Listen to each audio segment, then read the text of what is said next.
Can I get a tape or something? Yeah, they're wire in, but they're big. Yeah. The name tag. Agent, he looked like the guy from the show. It's just off your motion. Yeah, so I'll just put my...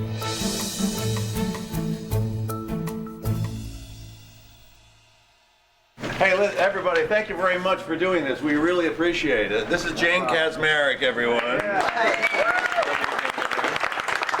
We're very excited about this. It's going to be a lot of fun, and we appreciate all your cooperation and help. And some of you I've worked with before, Wayne and some others, and really, really glad to be here. Thank you. And we're going to just pop this off and then get out of your hair. We were joking around and on the set of Breaking Bad a couple years ago or something, and I was talking to some of the producers. I said, you know what we should do?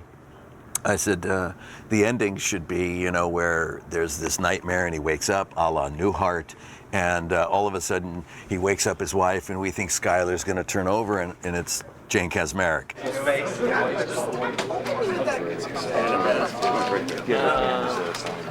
Hey, Jason. About a year ago, Melissa Bernstein, one of our executive producers, says, you know that thing that you brought up a while ago? Sony really likes that idea. Vince Gilligan really likes that idea. Do you think Jane would do it? And I said, well, if it takes place in a bed where she stays horizontal, we've got a great chance. Alternate ending, take one. And action. Wake up, honey, wake up, wake up, wake up. For the love of criminy, what is it? What's the matter? Oh, I just had the scary history. All throughout Malcolm, I was always pregnant. Pregnant, yeah. Having a, you know, and so whenever we had scenes where Hal and Lois had to be in bed, they were my favorite scenes. No, you don't understand. I was this meth dealer.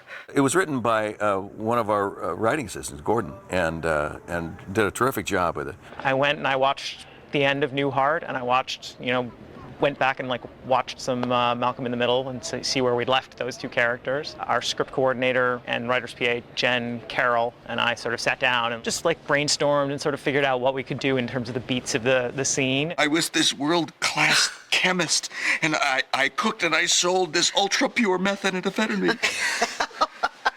You cooking anything? It was March of '06 that we last played those roles. That's so over 6 years. Little over 6 years, 6.5 years.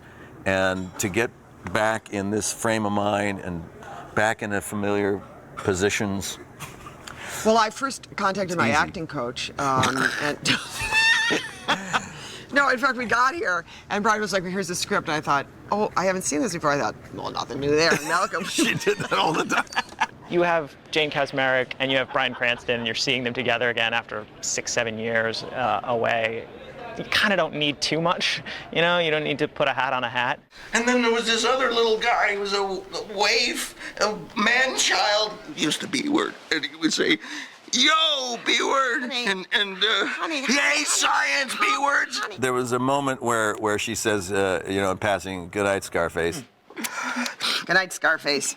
And that sort of triggers him to slip into that, walk that line of what character am I?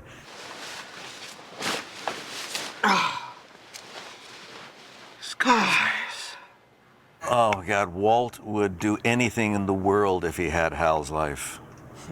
If he could go to something so comparingly simple, gosh, he would love that. At the beginning of Breaking Bad, when Walt starts becoming the Walt that we know, he has sort of a similar moment where he is sort of impotent in the beginning of the pilot. What is going on down there? Yes. Is he asleep? And then at the end of the pilot, after he's done these terrible things, he's killed people. Description at the end of the pilot, he's like a redwood or something like that. If Hal got that idea, I don't think Lois would have anything to do with it. I'm the one who's knocking. Just stop poking me with that thing. I think people will enjoy it. They'll enjoy not just the Breaking Bad of it, but the Malcolm of it. So I hope that it functions as kind of the best of both worlds. That was great. Thank you so much. That was so good.